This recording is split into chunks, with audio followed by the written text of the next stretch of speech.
जम्मू कश्मीर के स्पीकर अब्दुल रहीम राठौर और पीडीपी के विधायक रुकने असेंबली वहीदुर रहमान पर्रा के दरमियान तलवार खिंच गई है। जम्मू कश्मीर में सियासी गर्मी शिद्दत इख्तियार करती जा रही है। मेराज मलिक की गिरफ्तारी और पीएसए पर तनाज़ा अभी थमा भी नहीं था कि इसी मुद्दे पर पीडीपी के रुकने असेंबली और असेंबली के स्पीकर अब्दुल रहीम राठौर के दरमियान तलवार खिंच गई है। जी हां, नौबत यहां तक आ गई है कि स्पीकर को यह कहना पड़ रहा है कि क्यों ना आप यानी पीडीपी के पर्रा को रुकने असेंबली वहीदुर रहमान पर्रा पर डिफेमेशन केस लगाया जाए। ऐसा इसलिए कह रहे हैं कि पर्रा उन्हें डिफेम कर रहे हैं। यह कहा जा रहा है किसकी तरफ से? स्पीकर अब्दुल रहीम राठौर की तरफ से कि ऐसा हम इसलिए कह रहे हैं कि उन्हें डिफेम किए जाने की कोशिश की जा रही है, वो भी पर्रा की तरफ से, पीडीपी के रुकने असेंबली की तरफ से, एमएलए की तरफ से। और उससे पहले इसी मामले पर वजह बताओ नोटिस जारी किया गया है स्पीकर अब्दुल रहीम राठौर की तरफ से वहीदुर रहमान पर्रा को। स्पीकर ने पर्रा को 7 दिनों के अंदर इसी मामले पर जवाब देने को कहा है। वहीं पीडीपी एमएलए वहीदुर रहमान पर्रा तक जब वजह बताओ नोटिस के हवाले से खबर पहुंची तो उन्होंने कहा कि 7 दिन क्या 2 दिनों के अंदर ही मैं जवाब दूंगा, रिटन तौर पर जवाब दूंगा, लिखित तौर पर जवाब दूंगा और साथ ही साथ स्पीकर अब्दुल रहीम राठौर के सामने पहुंचकर पेश होकर अपना मौक़िफ़ रखूंगा। अपना स्टैंड रखने की बात वहीदुर रहमान पर्रा की तरफ से कही गई है। अब सवाल उठता है कि आखिर पर्रा और स्पीकर के दरमियान खिंची तलवार की असल वजह क्या है या फिर इसकी शुरुआत कहां से हुई है, वो आपको बताएंगे। लेकिन पहले स्पीकर का बयान सुनिए। जब हमारे नुमाइंदे उनसे इस हवाले से सवाल करने पहुंचे तो उन्होंने क्या कहा, अब्दुल रहीम राठौर ने कहा क्या, सुनिए। मतलब ये था, देखिए, एक एमएलए जो होता है वो आवाम का रहनुमा होता है, उसको आवाम की राहबरी करनी होती है। अगर एमएलए खुद झूठ बोले तो फिर खुदा ही हाफिज है। इसलिए बहैसियत स्पीकर मुझ पर फर्ज आयज होता है कि ऐसे एमएलए का मैं सही रास्ता दिखाऊं, सही रास्ते पर लाने की कोशिश करूं। देखिए, उसने कहा है कि ये जो पीएसए लगा हुआ है इसमें असेंबली की अप्रूवल थी। असेंबली मीन्स स्पीकर की अप्रूवल थी। असेंबली को तो मैं ही हेड कर रहा हूं, हमने अप्रूव इसको किया है। स्पीकर को या असेंबली को पीएसए अप्रूव करने या डिसअप्रूव करने का कोई इख्तियार नहीं है। कानून के तहत कोई इख्तियार हमें नहीं है। हमारा कोई रोल नहीं इसमें पीएसए लगाने में। पीएसए लगना चाहिए या नहीं लगना चाहिए इस पर असेंबली का कोई रोल नहीं है। एक मेंबर ने जो पीडीपी से ताल्लुक रखता है वहीद पर्रा साहब, जानबूझकर उसने कहा कि असेंबली ने इस फैसले को एंडोर्स किया मतलब वो इसको सपोर्ट किया। हमने कोई सपोर्ट नहीं किया है, हमने सिंपली मेंबरों को इन्फॉर्म किया। इसीलिए मैं कहता हूं कि चूंकि डेलिबरेटली उसने गलत बयानी की है मेंबर ने, तो लिहाजा कवायद के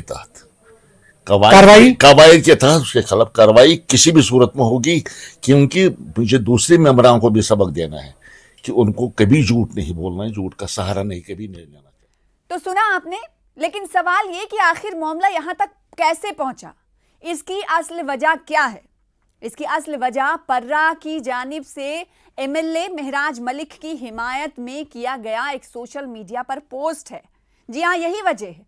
इस पोस्ट के जरिए ही पर्रा ने स्पीकर पर मेराज पर पीएसए के फैसले को इंडोर्स किए जाने की बात कही, जिस पर पीडीपी के यूथ प्रेसिडेंट ने क्या कुछ कहा है आपको बताएंगे।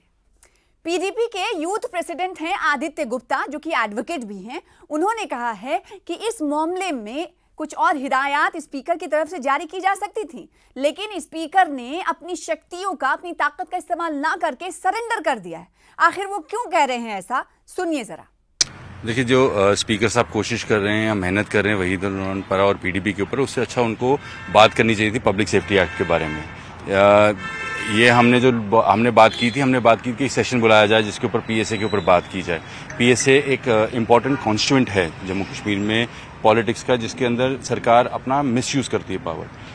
आप एक भी ऐसा कोई मौका दिखा दे जिसके अंदर जहां पर पीडीपी ने बात ना की हो पीएसए के बारे में। हालांकि स्पीकर को इस मौके को इस्तेमाल करना चाहिए था और होम मिनिस्टर को लिखना चाहिए था, बात करनी चाहिए थी एलजी को कि आपने अगर किसी एमएलए को डिटेन किया है जो उसका कस्टोडियन है, उसका हमारा एमएलए का कस्टोडियन स्पीकर है, तो आपको इन्फॉर्मेशन साझी करनी चाहिए थी या बात करनी चाहिए थी। क्या आप मेरे को एक भी ऐसा कम्युनिकेशन स्पीकर की तरफ से दिखा सकते थे जिसमें उन्होंने कंडेम किया हो पीएसए का इस्तेमाल, कहीं उन्होंने ये कहा हो कि पीएसए को रिव्यू किया जाए, इसके कहीं पे भी नहीं किया। और उन चीज़ों से छुपने के लिए, just to deviate attention, he has issued this show cause notice. तो पीडीपी की राय आपने सुन ली। एक तरफ वहीदुर रहमान पर्रा कह रहे हैं कि 2 दिनों के अंदर ही वो जाकर अपना मौकिफ रखेंगे। वो भी वहीदुर रहमान पर्रा की तरफ से ये कहा जा रहा है कि वो स्पीकर के सामने जाकर खुद पेश होंगे और फिर अपनी बात को रखेंगे कि उन्होंने किस तरह से ये बात कही थी। और उसके बाद अगर इस हवाले से भारतीय जनता पार्टी से सवाल किया जाए तो भारतीय जनता पार्टी के रियासती सदर हैं सत शर्मा, उन्होंने सीधे तौर पर कहा है कि ये स्पीकर का मामला है, पीडीपी का मामला है, वो जाने। महराज मलिक का पर जो कार्रवाई हुई है वो पीएसए के तहत कार्रवाई, उससे बीजेपी का कोई लेना देना नहीं है। सत शर्मा ने और क्या कुछ कहा है, सुनिए जरा। ऐसा है कि ये सरकार का मामला है, पीडीपी के विधायक के साथ मामला है, सरकार का मामला है, आम आदमी पार्टी के विधायक के साथ मामला है। इसमें इन लोगों से ही पूछा जाना चाहिए कि कौन सी परिस्थितियां हैं। मैं तो सीधे तौर पर कहना चाहता हूं कि जब हम लोग विधायक थे, जब हम लोग, मैं मंत्री भी रहा, ऐसे समय में भी वैसी परिस्थितियों का निर्माण कभी नहीं हुआ। बैल के बीच में जाने का प्रावधान होता है, हर बार होता है, लोग आते भी हैं जो विपक्ष में बैठे होते हैं, लेकिन इस तरीके से, जैसे मैंने कहा, असभ्य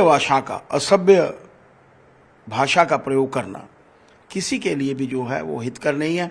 ये सरकार का मामला है, सरकार will take its own course of action, और वही एक्शन उनके माध्यम से जो है वो हुआ है, और सरकार ही आगे से पूछ रही है। मुझे तो समझ नहीं आता कि क्या हो रहा है। एक तो बात मानकर चलिए कि भारतीय जनता पार्टी का इससे कोई सरोकार नहीं है। तो बीजेपी इस मुद्दे पर इस तरह का इजहार ख्याल करती हुई दिखाई दे रही है, और दूसरी तरफ इस मुद्दे पर महबूबा मुफ्ती की तरफ से आने वाले दिनों में क्या कुछ कहा जाएगा, ये देखने वाली बात होगी। लेकिन इस वक्त ये कहा जा सकता है कि पीडीपी एक मुद्दे पर, महराज मलिक के मुद्दे पर, हमने अभी तक जो देखा, पीडीपी हो, नेशनल कॉन्फ्रेंस हो, या फिर अपनी पार्टी हो, या फिर जेकेपीसी हो, जम्मू कश्मीर पीपल्स कॉन्फ्रेंस के सज्जाद गनी लोन की पार्टी हो, इन तमाम नेताओं की एक राय रही है कि पीएसए के तहत कार्रवाई करना गलत है।